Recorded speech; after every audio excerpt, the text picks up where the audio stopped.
ملګرو کیملز یعنی د اوښانو په باره کې خو به تاسو ښه کاپي اورېدلې وي، خو د دې په باره کې چې کومې خبرې موږ نن تاسو ته کوو هغه به تاسو د دې نه مینه هیڅکله نه اورېدلي، لکه د کیمل څومره سپیشیز وي او آیا د کیمل په هم کې واقعي اوبه وي یا د کلونو نه تاسو ته دا دروغ ویل شوي دي، او اخر ولې اوښان ژوندي ماران خوري، او ولې خلک د اوښانو اوښ کې دومره په ګران دام باندې خرڅوي، او دا خشان ښکارېدو والا ځناور د مړ کېدو نه وروسته دومره خطرناک ولي چې د دې خواله د تلو نه بیا خلک منع کېږي او دا څه د خطرې نه خالي هم نه وي، ایون دې ته بای ویپن ولي ویلی کېږي او د اوښې پی دومره زیات ګران ولي خرڅېږي، او د دې نه علاوه به موږ تاسو ته د اوښانو د فزیکل فیچرز په باره کې هم وایو کوم چې تاسو واورئ نو تاسو به حیران پاتې شئ، نو دا ویډیو د اخره پورې خامخا وګورئ. ملګرو د ویډیو شروع کولو نه مینه تاسو ته یو وړوکی غونته ریکویسټ کوم که تاسو دا چینل تر اوسه پورې نه سبسکرایب کړی نو تاسو دا چینل سبسکرایب کړئ، ویډیو خامخا لایک کړئ او د خپلو ملګرو سره شیر هم کړئ.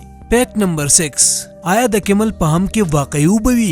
د اوښ په ملا باندې دا راوتي څه خو به تاسو لیدلی وي، دې ته هم فعلی کېږي. د کیمل په دې هم باندې یو میت ډیر مشهور دی چې اوښ په خپل هم کې اوبه سټور کوي، خو دا بالکل هم رښتیا نه دي.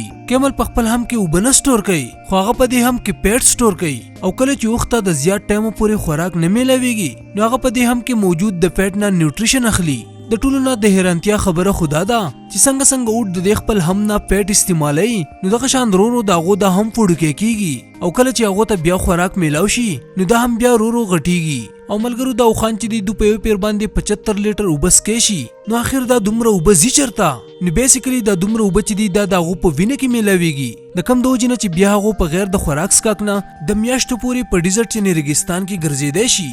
نمبر 5 مړ شوی اوښ دومره خطرناک ولي او دې ته بایو ویپن ولي ویلی کېږي؟ ملګرو اوښ د ټولو نه زیات په خپل هم باندې پیژندی کېږي، خو آیا تاسو ته دا پته شته چې د دې دا هم څومره پیدمن وي دومره دا خطرناک هم وي؟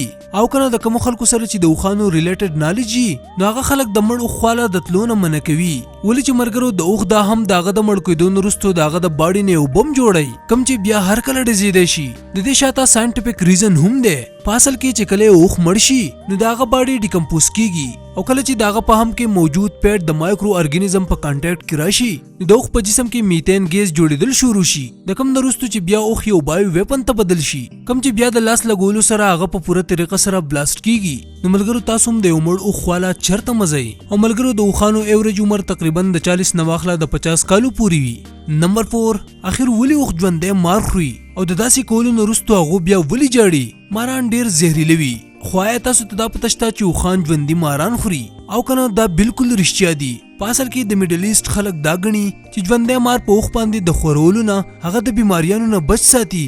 داسې ویل کېږي چې د مار د خوړلو نه وروستو د اوښ طبیعت لږ خراب هم شي خو یو څو ورځې بعد د بالکل ټیک شي، خو د ساینټسټو او د ډاکټرانو دا وینا ده چې په اوښ باندې ژوندی مار خورول هغه له څه فایده نه ورکوي، خو په داسې کولو سره د هغو ژوند ته خطره پیښیږي. خو نن هم خلک خپل اوښان د بیماریانو نه د بچ کولو دپاره په هغو باندې زهریله ماران خورئ، او د دې نه بیا اوښانو ته ورو د مارانو خوړلو عادت ولګي، د کم نه وروستو چې هغو بیا ژوندي ماران خوړل شروع کړي. او د ټولو نه د حیرانتیا خبره خدا ده چې کله هم یو اوښ ژوندی مار وخوري نو د هغه د سترګو نه اوښکې بهیږي، او دا اوښکې بیا د اوښ مالک را جمع کړي او خرڅوي یې. په اصل کې د کیمل دا اوښکې د مار د زهر په انټیډوټ جوړولو کې مدد کوي.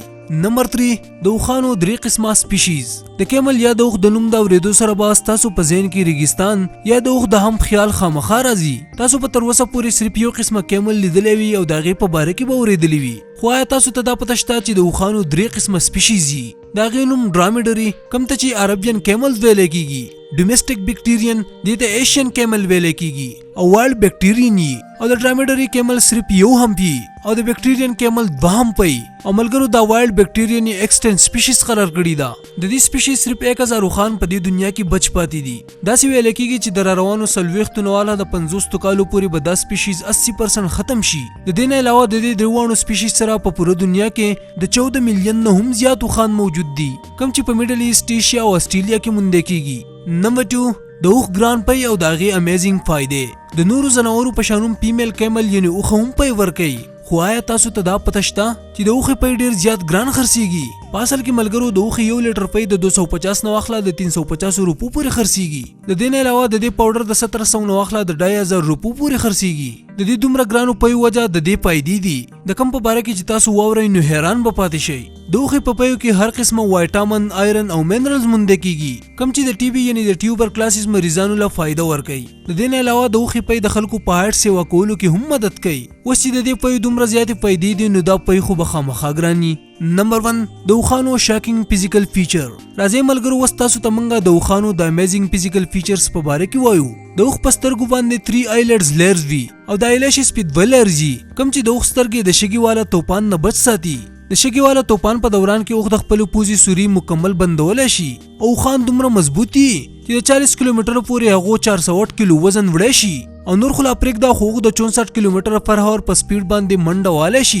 د اوښانو د اوږدو خپو د وجې د شګي ګرماټ د هغو جسم ته نه رسیږي. نو ملګرو تاسو ولیدو دا هغه فیچرز دي د کم د وجې نه چې کیمل په ریګستان کې سروایو کولی شي. ملګرو که ویډیو خوښ شوي نو ویډیو خامخا لایک کړئ، د خپلو ملګرو سره شیر هم کړئ او د داسې نورو انټرسټینګ ویډیوګانو کتلو لپاره دا چینل خامخا سبسکرایب کړئ. جزاک الله.